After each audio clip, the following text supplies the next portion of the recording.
Jadi bantuannya Pramono Taruh terhadap dulu handphonenya. Dari tadi ngeliatin handphone. Ini di-cut ya. Lanjut. Parah ya. Fokus ke sini dulu. Fokus. Gitu loh.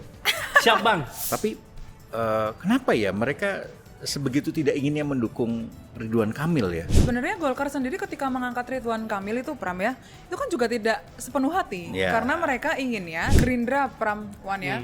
Sampai sekarang memang Gerindra itu disibukkan dengan pelantikannya Prabowo gitu dan sampai penyusunan kabinet sehingga DKI ini bukan menjadi fokus utama. DKJ ini bukan menjadi fokus utama.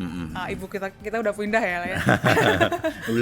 belum ya. pindah. Emangnya Prabowo mau pindah ke sono? Itu makanya PDIP ini kan mendapat resistensi ya akibat dari residu Pilpres. Makanya di lapangan timnya ini sengaja tidak memasang atribut-atribut partai. Pram bicara Pram. Lu geli gak sih Pram? Iya, udah.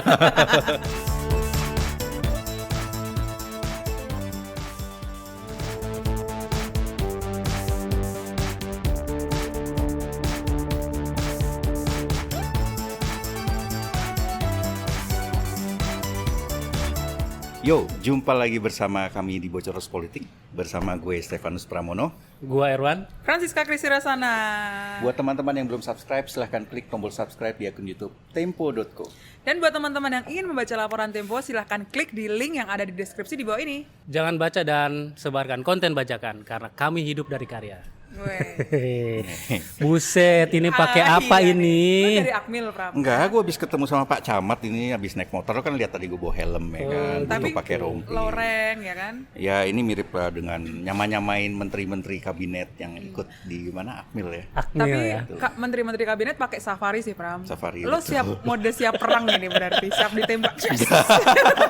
Jangan mancing-mancing ya Cica ya. Tapi ngomong-ngomong Agak. rambutnya baru ya? Iya. Lu apa sih Pram?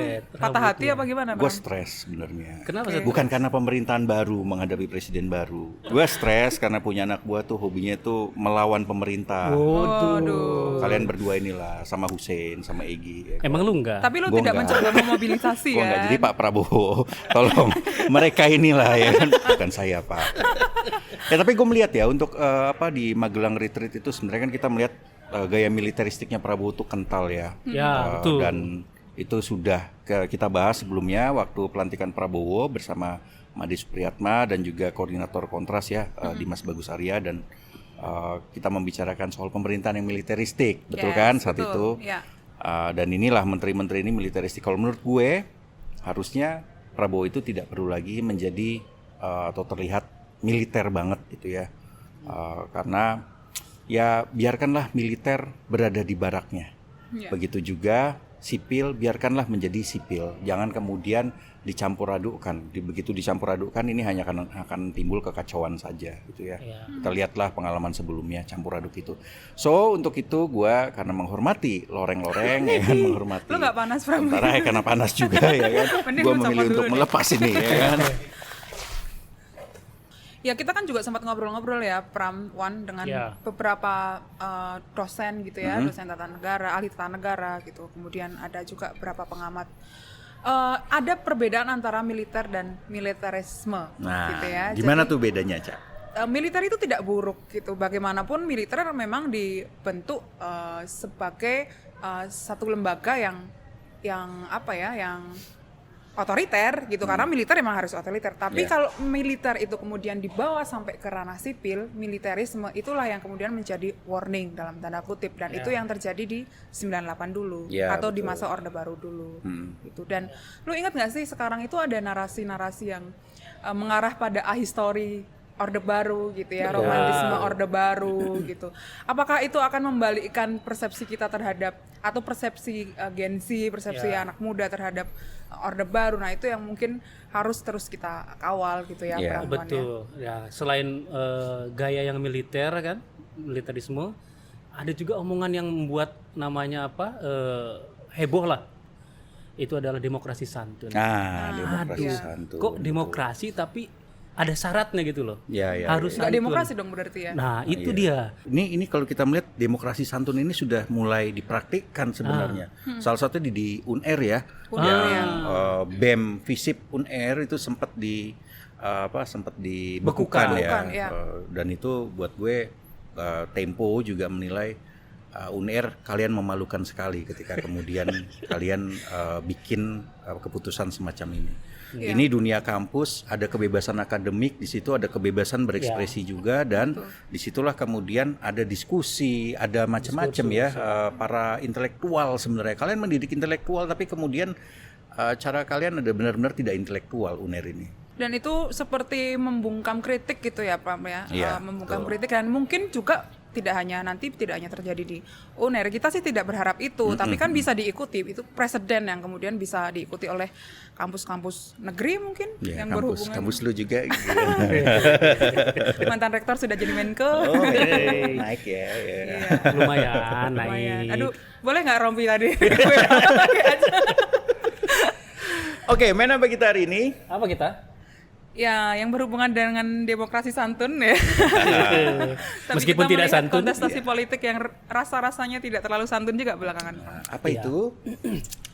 Rame-rame ini di Pilkada Jawa Tengah ini. Buset, sangat Pilkada ya? tidak santun Pilkada. itu. Oke, hari ini kita akan main soal pilkada. Ya. Kita mulai dari Pilkada Jawa Tengah dulu ya, tapi jangan terlalu banyak dulu lah Ya, Pilkada karena Jawa Tengah. Itu Karena sudah ada Kopassus ke sana. Ya, ada unit khusus yang kami kirimkan ke Jawa Jawa Tengah gitu ya, untuk ngoprek-ngoprek Jawa Tengah gitu. Ya. Ya, oke, kita mulai dengan Jawa Tengah dulu. Ya. Apa yang terjadi? Infonya seperti apa, Cak? di Ya. sana? Ya, Jawa Tengah kita melihat ya pertarungannya antara Jokowi dan Megawati. Oh. Gitu. Jadi bukan lagi antara Andika dan Lutfi, tapi Jokowi dan Megawati. Kenapa? Karena Jokowi sudah pulang kampung. Betul. Dan kepulangan Jokowi itu membalikkan peta politik di Jawa Tengah gitu ya. Jadi belakangan Jokowi memanggil beberapa pendukung atau instrumen kampanyenya Lutfi. Salah satu yang dipanggil adalah Gus Yusuf dari Gus Yusuf ini Ketua adalah Yusuf DPW. Kudolori ya? Yes. Ketua PKB Jawa Tengah. Ya, Betul. Ketua Oke, PKB Jawa Tengah gitu, dan Jokowi bilang kepada Gus Yusuf untuk meminta untuk membantu pemenangan Ahmad Lutfi di Jawa Tengah. Oh, ini informasi sudah kita dapat Dari PKB juga, dari PKB yang berkomunikasi langsung dengan Gus Yusuf gitu. ya, dan di Instagramnya Gus Yusuf juga udah ada kan. foto fotonya dengan ya, Jokowi dengan gitu. Jokowi. Kenapa faktor PKB itu penting, Pram? Karena pertarungan di Jawa Tengah itu adalah pertarungan merah gitu ya, PDIP dan hijau. Oh, bukan coklat dan hijau ya? Merah ini. Oh, merah. Oke. Merah. Jadi untuk melapis merah ini perlu hijau. Melapis kelompok merah itu perlu kelompok hijau. Yaitu kelompok agama ya. Kelompok agama gitu, yang bisa masuk ke kelompok agama atau yang bisa memegang kelompok agama itu adalah PKB. Betul. Gitu. Dan Gus Yusuf punya instrumen sampai ke pesantren-pesantren, kiai-kiai sepuh di sana gitu. Sedangkan resourcesnya PDIP atau resourcesnya merah tidak sampai pada situ. Gitu. Oke. Jadi kekuatan terbesar memang sekarang ini dimiliki oleh merah dan hijau gitu. Bukan coklat gitu ya. Bukan Iya. coklat dan hijau. Ya. Coklat itu apa sih? PCI aja ya, kita suruh bikin PCI, Partai Parpol. Coklat Indonesia ya kan. Parpol ya. Jangan dipendekin, nanti itu bahaya. Ya. Dan ingat, hijau ini juga cukup punya pengalaman yang baik ya. Hampir menang waktu Pilkada 2018 waktu itu. Sudirman Said Enggak hampir menang lah, masih jauh lah selisihnya. ya lumayan, tapi Ganjar kan dengan, artinya bisa Ida Fauzia mengimbangi kan merah. Makanya itu strateginya Jokowi itu adalah menggandeng hijau. Yeah. Selain tentunya dimobilisasi juga Partai Coklat ini kan. Ya, itu. Partai Coklat itu partai apa sih, Mbok? Yang kita ngomongnya. Partai Tanah Liat. Partai Tanah Liat. Mau gue kasih rompi dulu. Itu rompi apa ya? Rompi coklat Ya atau nanti rompi kita kasih hijau? Kevlar lah di dalamnya supaya lu nggak kenapa-napa gitu kan, sakit doang palingnya. Iya.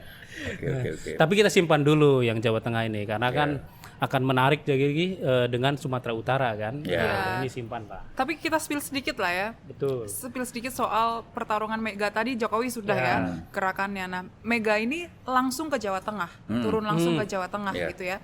Beberapa hari yang lalu, sekitar 5 hari yang lalu dari hari ini gitu ya. Jadi Mega memberikan instruksi langsung kepada pentolan-pentolan PDIP di Jawa Tengah supaya Jawa Tengah jangan sampai kalah gitu, karena pertarungan ini pertarungan yang serius, apalagi Jawa Tengah itu adalah kandang banteng gitu Harga kan. diri cuy. Harga diri Jawa Iya, Tengah itu betul. sama Dan- seperti Bali lah. Ya, ya, Instruksinya itu adalah mencari titik lemahnya Lutfi gitu dan dianalisis oleh beberapa tim di Jawa Tengah ada 3 titik lemah setidaknya. Harus kita spill sekarang. Jangan dulu dong. Nanti tugas kawan kita. Iya, jangan dong. Oke. Jadi memang ini pertempuran antara Megawati dan Jokowi Di dan Jawa terbukti ketidakpercayaan kita waktu itu terbukti ya. Bahwa Jokowi tidak mungkin melepaskan diri dari dunia politik ya. dan dia akan cawe-cawe terutama di Jawa Tengah dan juga Sumatera Utara yang terkait dengan menantunya. Ya. Kan? Oke, tapi bolehlah kita spill dikit lagi soal Pilkada Jawa Tengah ini ya. Ini pertempuran, ini salah satu daerah paling panas, ya kan? Selain juga Sumatera Utara dan juga Jakarta. Ya. Nah, ini kan daerah dikuasai oleh PDIP dulunya. Betul. Ada Ganjar Pranowo di situ. Ya. Nah, tapi juga di situ ada Bambang Pacul, ya kan, Ketua DPD PDIP Jawa Tengah. Nah, ini mereka kolaborasi nggak atau bagaimana nih ceritanya? Mereka bergerak sendiri-sendiri. Oh, sendiri-sendiri. Walaupun terkonsolidasi tapi sendiri-sendiri. Jadi Ganjar ini punya tim senyap untuk bergerak di Jawa Tengah. Instrumen-instrumen yang dimiliki dia dulu waktu Gubernur Jawa Tengah itu sekarang dimanfaatkan lagi untuk memenangkan Andika dan Hendy di Jawa Tengah. Yeah. Dan Andika juga punya tim khusus, Pram, yang di situ tidak ada PDIP. Oke. Jadi tim ini memang kebanyakan sih purnawirawan, Pram ya, dan tidak ada partai, tidak ada unsur partai di situ dan memang mereka juga bergerak diam-diam gitu di beberapa titik di Jawa Tengah yang dianggap krusial gitu. Boyolali gitu ya, meskipun dianggap itu 90% kan PDIP, 90% lebih PDIP menang di situ. Meskipun itu kandang banteng gitu ya, tapi mereka melihat faktor Boyolali kemudian tempat-tempat lain ini harus dijaga karena bagaimanapun Boyolali itu ada orangnya Jokowi di situ. Iya, itu David Yunanto. Devi. Ya. Bukannya adiknya ya? Adiknya yang nyalon. Iya, yang nyalon kan adiknya, tapi orangnya Jokowi. Masuk kakak kan nggak di bantuin situ. adik ya? Kan dulu Iya. kita lihat ya sebelum-sebelumnya ya. Iya. Ya kan kakak bapak bantuin anak. Iya. Ya kan nyariin kerjaan, nganterin gitu dan lain-lain gitu ya. Ya wajar lah kalau kakak bantuin adiknya. Ya. Tapi ini kita simpan ya. Ya, Simpan. Oke. untuk minggu depan. Untuk minggu depan biar lebih rame lagi soal Jawa Tengah ini karena pertempurannya panas sekali yang gue dengar di sana. Panas, Ya. semua instrumen digunakan. Ini Nah, Pilpres itu dia. jilid 2 katanya, Pram. Pilpres. Pilpres Ya. jilid 2. Oh ya. Oh, udah ada judulnya itu ya. Menarik ya. Yang satu bintang 2 tapi udah naik jadi bintang 3 Bintang lah 3, ya. ya. Walaupun sipil ya. Ya. Yang satu lagi mantan Panglima TNI itu yang bintang 4 jenderal penuh Ya. tanpa diangkat jadi jenderal kehormatan. Apalagi dikasih pangkat tituler ya. Oke, itu Jawa Tengah. Ya. Yang seru juga yang akan menjadi fokus kita hari ini adalah Jakarta. Ya Giliran kan? lu, Wan. Gimana nih Jakarta nih? Aduh, Jakarta menarik ya. Gimana Jakarta? Jakarta ini masih menarik ya, karena rupanya RK Suswono ini ditinggalin oleh pendukungnya, partai-partai penyokongnya. Ya. Misalnya ya. Jadi kami ketemu dengan beberapa narasumber, termasuk juga di internal PKS. Jadi PKS ini merasa ditinggal sendirian untuk bekerja di Jakarta. Ya. Mereka hanya bekerja dengan timnya RK, sementara partai lain nggak gerak. Nah, itulah makanya merasa ditinggalin gitu loh. Golkar hanya ngasih sekretariat. Sebentar. pokoknya. PKS itu adalah pemenang di Jakarta. Pemenang di Jakarta. Nah, ketika mereka ditinggalkan, apakah ini berdampak signifikan untuk penggalangan dukungan oleh mereka ini? Persis dong. Karena ini kan koalisi Kim plus plus. Harusnya kan Kim plus bukan Kim plus. Kim plus plus karena kan PKB sama Nasdem kan masuk di situ. Ya, iya, Kim plus juga. Oh iya, Kim plus Jangan juga plus ya. plus itu. Jangan berantem, kan harmonisasi. Yang santun Wan, yang santun. Kim plus. Nah, harusnya kan mobilisasinya di bawah itu bukan hanya PKS yang bergerak, tapi juga semua Partai-partai. partai-partai yang lain. Tapi ini nggak gerak sama sekali. Cuman PKS berarti yang gerak. Cuman PKS yang gerak. Itu pun juga terbatas karena logistiknya seret. Logistiknya seret. Iya. Nggak punya ini, nggak punya cuan. Betul. Makanya itu gak cair bos. Nggak cair gitu. Itu kata siapa itu? Ya kata orang internal PKS gitu. Narasumber yang tahu lah ya. Ya soalnya. narasumber yang tahu. Artinya kan mereka juga bergerak terbatas ketika logistiknya minim ya. Gitu. Ya. Hal yang sama terjadi di Nasdem gitu ya, dan PKB ya. Dua partai itu sih yang paling kentara. Kenapa? Karena logistik ini menjadi faktor yang serius.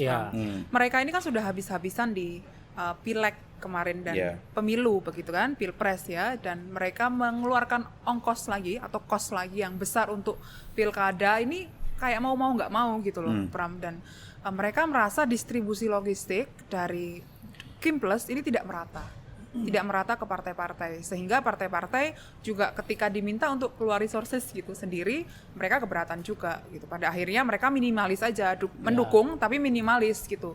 Misalnya membantu memasang baliho gitu, terus turun ke beberapa titik itu ya hanya perwakilan formalitas gitu. Dan bahkan ada yang perwakilan dari partai-partai itu ya, itu sudah ada yang terang-terangan mendukung, meloncat dukungannya, migrasi dukungan. Dari Nasdem siapa contohnya?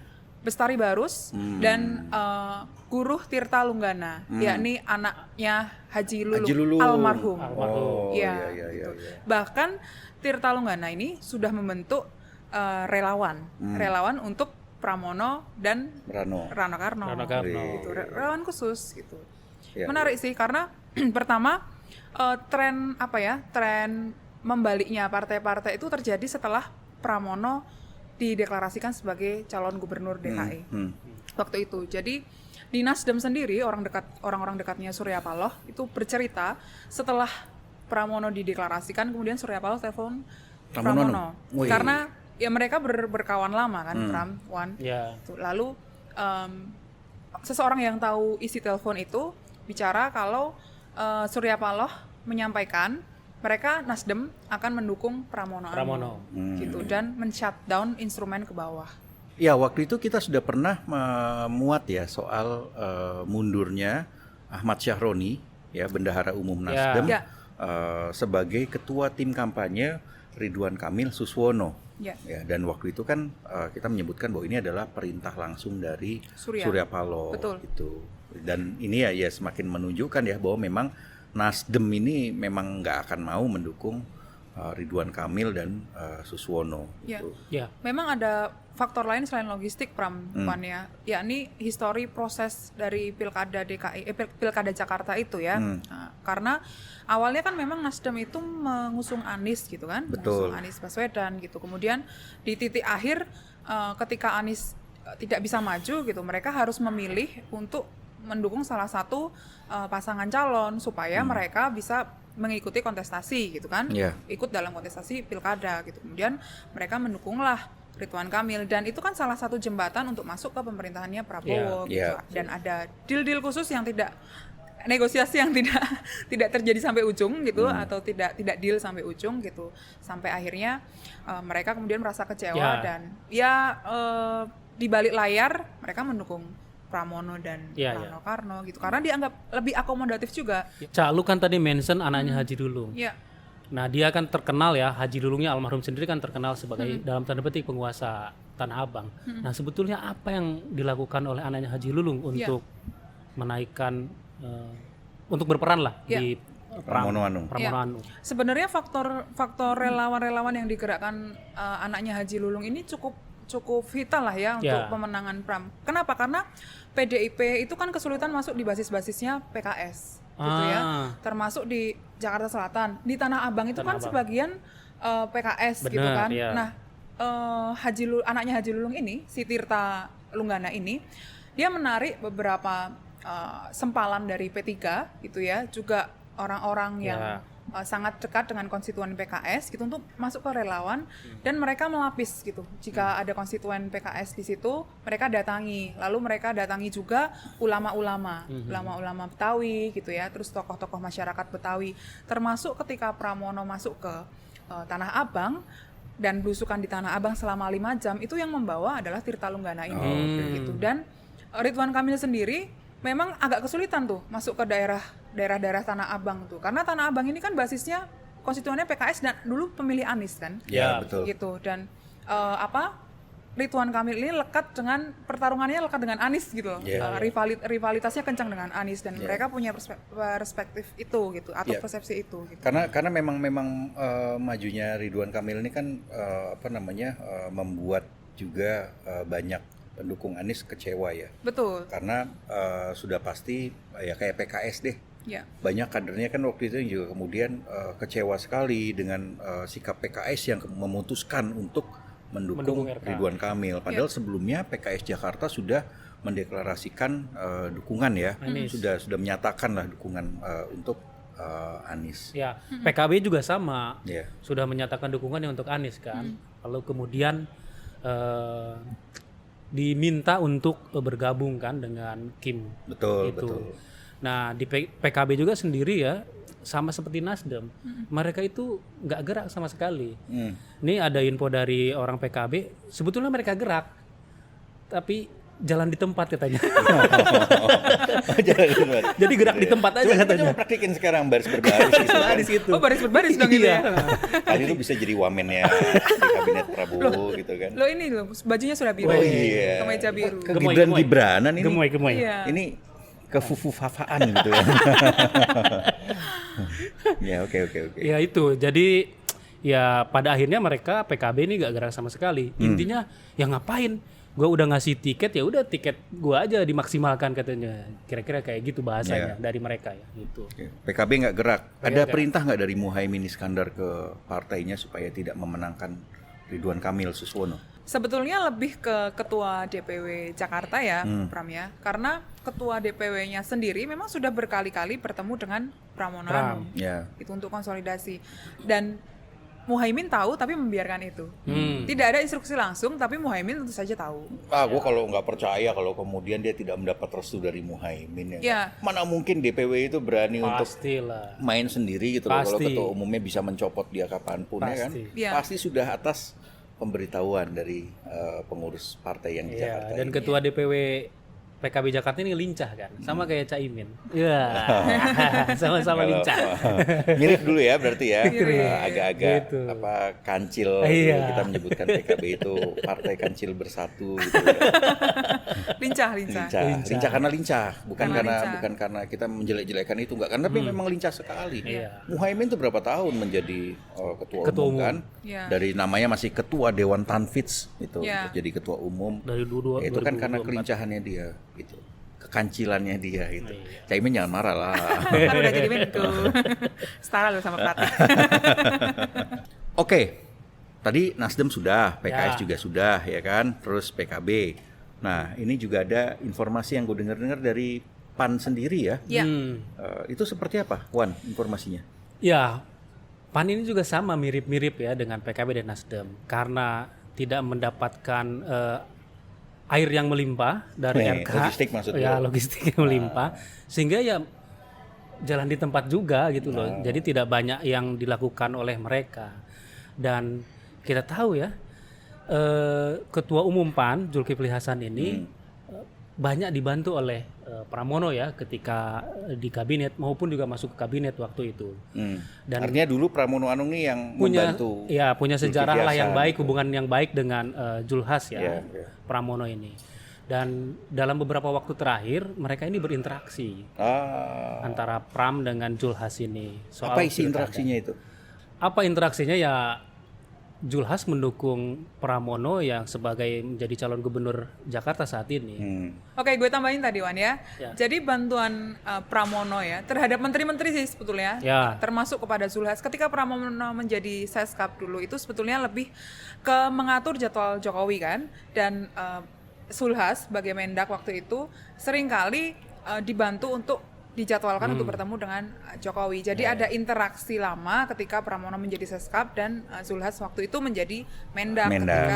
Ketika pemerintahan Jokowi di Jilid 2. Ya hubungan mereka baik lah ya. Betul. Dan Pramono Anung ini memang dia relatif baik ke punya, semua orang. Ya, gua kan dulu pernah ngobrol sama dia waktu itu 2005 2006 lah, awal 2006 gitu ya, ngobrol-ngobrol gitu dan apa namanya, memang dia termasuk akomodatif ya terhadap banyak orang gitu, dan ini juga yang disampaikan oleh beberapa narasumber kita kan. Betul, gitu loh. Jadi akhirnya mereka pun memilih untuk mendukung perang. Alih-alih Ridwan Kamil dan Suswono. Tapi kenapa ya mereka sebegitu tidak inginnya mendukung Ridwan Kamil ya? Misalnya PKB dan Nasdem ya, kenapa mereka tidak mau mendukung RK? Karena mereka punya sejarah yang tidak baik di Jawa Barat. Nah, gimana itu sejarah yang tidak Jadi baik? ketika PKB dan Nasdem ini adalah dua partai yang paling utama mendukung RK di Jawa Barat. Waktu Pilgub ya? 2018. Begitu RK menang, ditinggalin sama RK. Jadi kepentingan-kepentingan PKB dan Nasdem di Jawa Barat itu tidak diakomodasi oleh RK. Nah, ini yang kebawa ke Jakarta gitu loh. Nah, ini sejarah ini yang membuat PKB dan Nasdem ini tidak sepenuhnya mendukung RK di Jakarta. Mereka mendukung ya, tapi mendukung di tempat aja gitu, jalan tepat gitu aja. Oke, itu partai-partai sudah, tapi ada dua partai utama juga nih yang waktu itu gencar kan mengupayakan agar Ridwan Kamil bisa menjadi calon gubernur Jakarta. Iya, Gerindra dan Golkar. Nah, gimana nih dua partai ini nih? Ya, kalau Gerindra, Pramwan ya, sampai sekarang memang Gerindra itu disibukkan dengan pelantikannya Prabowo gitu, dan sampai penyusunan kabinet, sehingga DKI ini bukan menjadi fokus utama. DKJ ini bukan menjadi fokus utama. Ibu kita udah pindah ya. belum pindah ya? Emangnya Prabowo mau pindah ke sono? Itu makanya otak gue itu masih DKI karena nggak jelas ini kapan pindahnya. Jakarta. Nah, terus jadi Gerindra ini memang sedang disibukkan dengan pelantikannya Prabowo dan penyusunan kabinet belakangan. Yang banyak banget itu yang mereka dapat. Banyak banget itu. Maka Pilkada Jakarta itu belum menjadi epicentrum atau pusat perhatiannya Gerindra, dan sudah autopilot juga. Kenapa? Karena pertemuan kepentingan itu kan sudah selesai karena tidak mencalonkan Anies, itu kan sudah menjadi pertemuan kepentingan gitu. Sehingga siapapun yang menang, Pramono atau RK itu sama-sama menguntungkan bagi Gerindra gitu. Nggak penting lagi ya? Nggak penting lagi. Yang paling penting bagi Gerindra adalah memenangkan Dedi di Jawa Barat. Iya. Karena memang ini kan bagian dari barternya ya. Betul. Barter dengan Jakarta. Ya, jadi siapapun yang menang di Jakarta itu memang tidak ada tidak memberikan dampak signifikan untuk Gerindra ya ataupun Prabowo, karena toh juga dua orang ini kan memang relatif bisa bekerja sama dengan pemerintah pusat, ya kan? Ini juga sempat dimunculkan bukan ketika Pramono Anung ketemu dengan Prabowo, ya nggak sih? Betul. Nah, gimana tuh ceritanya tuh waktu itu, Cak? Ya, memang waktu ketemu Prabowo itu kan message-nya waktu itu adalah pertemuan ya antara Megawati dan Prabowo gitu. Tapi dalam suasana itu juga membicarakan soal pemerintahan Prabowo nanti, dalam arti PDIP, Pramono termasuk bagian dari PDIP gitu akan mendukung pemerintahan Prabowo gitu. Jadi ketika Pramono dalam posisi sebagai cagup, dia ketika nanti menang sebagai gubernur, dia juga akan mendukung pemerintahnya Prabowo, meskipun di luar. Gitu. Dan ini juga sebenarnya Anies juga dulu pernah menyampaikan pada Prabowo, bukan ya? Betul. Soal ini ya.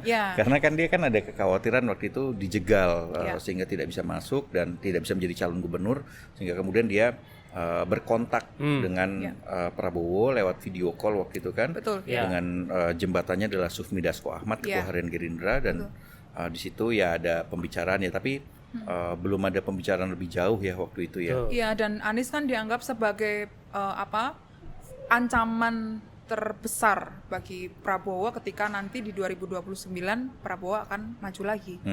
Gitu. Sedangkan yang lain Pramono gitu misalnya, ini dianggap bukan menjadi quote and quote ancaman bagi 2029 gitu.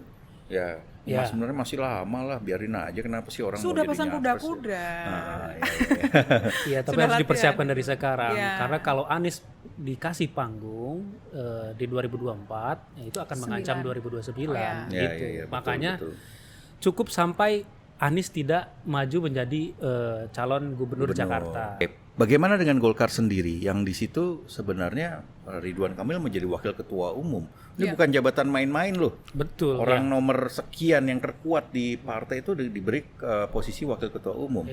Seperti apa di Golkar? Sebenarnya Golkar sendiri ketika mengangkat Ridwan Kamil itu Pram ya, itu kan juga tidak sepenuh hati karena mereka ingin ya Ridwan Kamil di Jawa Barat, ya kan? Betul. Dan Jakarta itu dulu sudah punya calon, Golkar itu sudah ingin punya calon sendiri, yakni Ahmad Zaki atau Erwin Aksa dulu kan. Betul. Dua nama itu yang kemudian berputar-putar terus di Golkar gitu. Ketika Ridwan Kamil masuk Jakarta, mereka khawatir sebetulnya waktu itu ya persaingan dengan calon atau rivalnya Ridwan Kamil ini yang kemudian bisa mengalahkan Ridwan Kamil sehingga Golkar tidak dapat apa-apa gitu kan waktu itu. Dan sekarang rasa-rasa itu masih dibawa sampai sekarang gitu ya. Ada friksi-friksi di dalam Golkar sendiri juga gitu yang kemudian tidak terlalu total memenangkan Ridwan Kamil. Baru beberapa waktu belakangan memang mereka concern terhadap pemenangan Ridwan Kamil ketika mereka melihat tren elektabilitas Ridwan Kamil ini melandai, bahkan trennya menurun gitu. Karena ketika awal Ridwan Kamil dicalonkan itu kan di atas 50% elektabilitasnya ya. Terakhir di bulan Agustus itu beberapa lembaga survei mengeluarkan sekitar 51%. Sekarang di akhir September, bahkan di akhir September kemarin, elektabilitas Ridwan Kamil itu di pusaran 48-47%. Jadi ternyata melandai. Sedangkan Pramono Anung dan Rano Karno yang semula 20 sekian persen di Jakarta itu kemudian sekarang hampir menyalip gitu. Sudah bahkan beberapa lembaga survei sudah mencatat dia sudah sampai 38%, bahkan sampai hampir 40%. Gitu. Tipis lah ya dengan Ridwan Kamil ya. Ya, apalagi debat, kemudian blunder-blunder dari pernyataan itu kemudian berpengaruh terhadap elektabilitas. Gitu. Ya kita tahu Suswono kemarin mengeluarkan statement yang kemudian sangat viral gitu soal janda gitu misalnya ya. Kemudian Ridwan Kamil soal Disneyland gitu ya ketika debat gitu kan, dia tidak bisa menjawab soal Disneyland dan menjawab dengan setiap pemimpin berhak memiliki imajinasi gitu ya, dan imajinasi itu dianggap bahwa berarti ini cuma imajinasi aja dong proyek ini gitu. Salah memilih diksi walaupun dia sebagai pelatih debat Prabowo dulu gitu dia harus mempunyai pelatih debat juga sekarang Prabowo. Seperti begitu. Coba nanti disarankan langsung pada Ridwan Kamil ya. Halo Kang Emil. Jakarta makin menyala nih Kang Emil. Uncle Pram yang ada di sini siap jadi pelatih debat. Yang pasti gue tidak akan memilih Ridwan Kamil. Karena kenapa? Kan di Bekasi. Betul. Iya. Oh iya bener, KTP dia Bekasi ya. Gue Jawa Barat. Milihnya Saihu ini. Rahasia lah ya. Sama kayak lo lah. Coba Ridwan Kamil masih nyagup di Jawa Barat. Harusnya. Mungkin gue akan nyoblos dia ya kan. Masih mungkin, tapi suara gue berharga coy, mahal suara gue. Betul, suara Uncle Pram itu kan bukan, ini suara semua orang itu mahal, makanya harus kita jaga gitu loh. Betul. Suara orang yang dianggap musuh negara ini.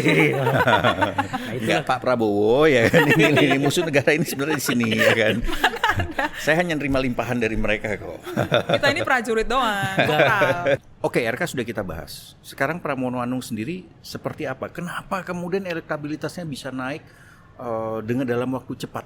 Tim Pram ini sangat jeli ya melihat peta Jakarta ini seperti apa. Nah, PDIP ini kan mendapat resistensi ya akibat dari residu Pilpres yang begitu dengan omongan-omongan Megawati juga. Dengan omongan gitu Megawati juga ya. Makanya di lapangan timnya ini sengaja tidak memasang atribut-atribut partai. Mereka memasang Pram Rano itu dengan foto mereka sendiri tanpa atribut partai. Dengan tagline Jakarta menyala, ya akhirnya ya kita lihat ya elektabilitasnya semakin menyala kan, hampir menyalip RK. Ya jadi mereka mencegah sentimen negatif berlanjut ke mereka ya, karena ada sentimen negatif terhadap PDIP. Oke, terus apa lagi yang dilakukan oleh Pram dan Rano sampai kemudian naik sebegitu cepatnya? Ya, Pram sendiri itu masuk ke tokoh-tokoh masyarakat yang ulama-ulama gitu ya, yang dari kalangan-kalangan ulama gitu, dan memang yang sengaja di basis-basis pemilihnya Anies dulu. Gitu. Jadi mereka menarik suara-suara dari anak abah Kaba. Dan mereka juga berinteraksi dengan tim-timnya Anies lama, gitu, katakanlah GAYS gitu ya. Terus ada beberapa orang juga yang kemudian ditarik untuk menjadi tim bayang-bayang lah, tim bayang-bayangnya Pramono Anung. Mereka lah yang kemudian menjembatani ke pemilih-pemilih Anies ini. Dan di Pramono sendiri menjanjikan dalam program-program kampanyenya akan melanjutkan program-programnya Anies ketika menjadi gubernur. Lucu ini karena dulu PDIP kan paling lantang menolak, kritis gitu ketika sumur resapan gitu. Sekarang Pramono harus bicara sumur resapan. Mendukung ya kan. Ya itulah politik ya. Aduh. Betul. Ya, inkonsistensi mereka adalah untuk kemenangan ya kan. Iya, betul. Perkara berbelok kata ya udah itu urusan belakangan ya kan. Dulu mengecam Anies, terus kemudian Anies dianggap sebagai sama-sama sahabat, punya ideologi yang sama. Betul. Ideologi yang sama. Ya udahlah, ini namanya politiknya memang begitu. Jauh banget ya. Oke, artinya apa yang terjadi di Ridwan Kamil dan Suswono ini yang kemudian dimanfaatkan betul oleh Pramono Anung untuk maju terus dia ya. Oke. Jangan-jangan yang menang Dharma lagi. Dharma. Yang menang. Gue suka banget kalau orang ini jadi gubernur. Kalau gue warga Jakarta, untung gue bukan warga Jakarta ya kan. Gue nggak mau nanti dianggap mengarah-arahkan ya. Ya. Dengan kondisi yang seperti ini, Pram, Tempo melihat seperti apa Pilkada Jakarta ini? Ya, Pilkada Jakarta ini sebenarnya menarik ya kan. Bagaimanapun Jakarta ini adalah barometer politik nasional dan juga menyedot perhatian internasional juga sebenarnya. Tapi kalau kita melihat apa yang terjadi saat ini, yaitu dengan partai-partai meninggalkan Ridwan Kamil, ya ini memang sebenarnya ya menunjukkan pragmatisme partai dari awal ya. Mereka mendukung RK bukan karena satu ideologi, bukan karena program, bukan karena elektabilitas saja ya. Ini mungkin masuklah elektabilitas, tapi karena disuruh sama Jokowi. Waktu itu kan sudah kita muat ya soal cawe-cawe Jokowi dalam penentuan calon gubernur Jakarta. Maka ketika mereka mendukung RK, setelah itu ya mereka ya apalagi setelah Jokowi lengser, ya udah ngapain juga gue harus mengikuti keinginan mantan ya kan atau bekas presiden Indonesia presiden yang satu itu gitu loh, presiden ke-7. Nah, maka ya sekarang tentu saja kita melihat ya wajar kalau partai kemudian menjadi berbalik arah. Tempo tentu tidak mendukung salah satu calon ya. Tapi kita melihat bahwa ya fenomena ini sudah jelas menunjukkan pragmatisme politik dari partai itu sendiri. Oke ya, cukup ya. Oke, bicara Pram bicara Pram. Bicara Pram, lu geli gak sih Pram? Iya, udah. Gitu ya jawabnya. Oke, saksikan terus Bocor Alus Politik hanya di YouTube Tempo.co dan kalian juga bisa mendengarkannya di Spotify Bocor Alus Politik. Bye-bye.